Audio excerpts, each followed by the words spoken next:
Economia que importa. Nova Manhã. Com a Marcela Kawauchi, que é economista da Lifetime Asset, já está aqui com a gente. Bom dia, Marcela, tudo bem? Bom dia, Michele, bom dia, Nonato, bom dia para os ouvintes que nos acompanham no YouTube, no aplicativo, que tomara que já esteja atualizado. Bom dia para todo mundo. Bom dia. É isso, tem uma galerinha aqui que está com problema ainda, mas a gente vai resolver, porque a gente quer que todo mundo fique muito bem informado, leve a gente para qualquer cantinho. A gente sabe que hoje em dia o aplicativo é uma forma muito fácil de ouvir a Nova Brasil. Mas vamos lá, vamos falar sobre assuntos que estão movimentando aí o noticiário econômico e que muitas vezes as pessoas ficam com dúvidas. A gente teve aí nessa semana essa escalada da violência no Oriente Médio, o preço do petróleo indo lá para as alturas mais uma vez.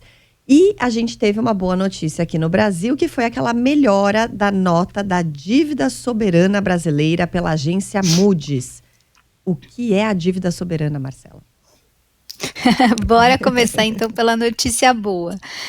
A dívida soberana é a dívida que o país emite para os outros países. A gente não tem muita noção disso, mas os países, para se financiar, para conseguir aplicar em infraestrutura, em educação, enfim, eles não usam só os impostos, eles também tomam dívidas de outros países. Então, a gente toma emprestado dos Estados Unidos, da Europa, da China, enfim. E aí, para classificar essa dívida, igual quando a gente vai no banco, a gente não tem o score de crédito, os países também têm um score de crédito que é feito pelas agências de rating. Tem a Moody's, a Fitch e a S&P. E na terça-feira, a Moody's, que é uma dessas agências de risco, melhorou o score de crédito do Brasil. Eles têm como se fosse uma régua que a gente vai subindo, né? São degraus que a gente vai subindo até chegar no chamado grau de investimento. O grau de investimento significa que aquele país é muito bom pagador. O Brasil, com essa melhora foi para apenas um passo do grau de investimento. Então, se a gente tiver mais uma melhora por essa agência de risco específica, a gente vai para o grau de investimento. Isso significa que os países no mundo vão olhar para o Brasil com um olho um pouco melhor, né? Vão olhar para a gente como um pagador um pouco melhor, só que essa melhora da nota brasileira veio como uma surpresa para os economistas. Por quê? A gente tem falado aqui que o governo federal gasta muito mais do que arrecada, e então a gente não tem essa percepção, né? Os economistas não têm essa percepção de melhora fiscal que a Moody's teve. Então, é uma surpresa, assim, positiva para o Brasil, mas vale destacar que o Brasil ainda tem muito a fazer, né? A lição de casa do governo federal de ajustar as contas públicas ainda é muito grande, até que o país consiga finalmente chegar no próximo passo, que é o grau de investimento. Esse sim seria maravilhoso para o Brasil. Essa foi a notícia boa da semana. Agora, do lado de notícia um pouco pior, na verdade muito pior, a gente viu a escalada do conflito no Oriente Médio. Aquela região é uma região que é um barril de pólvora, né? As tensões ali estão latentes sempre. E aí, como a Michele acabou de ressaltar, há um ano atrás teve aquele ataque do Hamas contra Israel e essa tensão escalou. E agora, na última semana, escalou um pouco mais. A gente começou um novo patamar da guerra no Oriente Médio. Isso porque um conflito que estava ali, principalmente entre Israel e o Hamas, acabou envolvendo países importantes, como o Irã e o Líbano, por exemplo. O Irã, ele é um dos principais produtores de petróleo no mundo. 4% do petróleo mundial é produzido pelo Irã. E aquela região, ela tem um acidente geográfico ali importante, que é chamado de Estreito de Hormuz. É como se fosse uma passagem, uma saída para o mar de vários países que estão ali na região.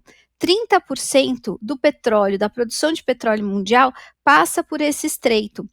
E ele está justamente logo abaixo do território iraniano. Então, com a entrada do Irã na guerra, a gente viu uma escalada dos preços do petróleo ali para perto de 75, 80 dólares por barril.